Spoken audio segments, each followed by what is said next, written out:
மகா சிவராத்திரி சிவபெருமானுக்காக செய்யும் ஒரு பெரிய விரதம். மகா சிவராத்திரி என்பது இந்துக்கள் மிகுந்த பக்தியுடன் அனுசரிக்கும் ஒரு முக்கியமான நாளாகும். இந்த நாள் மாசி மாதத்தில் தேய்பிறை சதுர்த்தசி இரவில் வரும். இந்த நாளில் உலகம் முழுவதும் உள்ள சிவன் கோயில்களில் விழா நடைபெறுகிறது. பக்தர்கள் ஒரே இரவு முழுவதும் விழித்திருந்து சிவனை வழிபடுவார்கள்.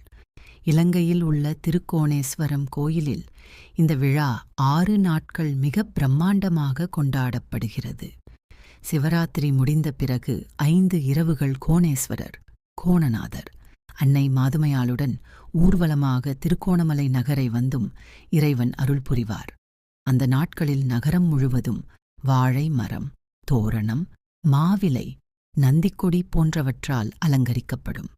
சிவனுக்கு பாடல்கள் பாடப்படும், பட்டாசுகள் வெடிக்கப்படும், இசை நடன நிகழ்ச்சிகள் நடத்தப்படும்.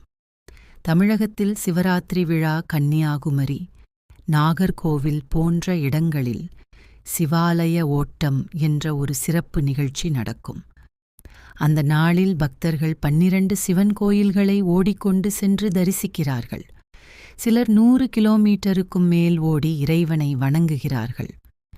சிவராத்திரி விரத வகைகள். சிவராத்திரி விரதம் 5 விதமாக செய்யப்படுகிறது. 1. நித்திய சிவராத்திரி. தினமும் இரவில் சிவனை நினைத்து விரதம் இருக்கப்படுகிறது. 2ஆம் மாத சிவராத்திரி. ஒவ்வொரு மாதத்திலும் தேய்பிறை சதுர்த்தசி இரவில் விரதம் இருக்கப்படுகிறது. 3ஆம் பட்ச சிவராத்திரி. 15 நாட்களுக்கு ஒருமுறை தேய்பிறை சதுர்த்தசி இரவில் விரதம் இருக்கப்படுகிறது.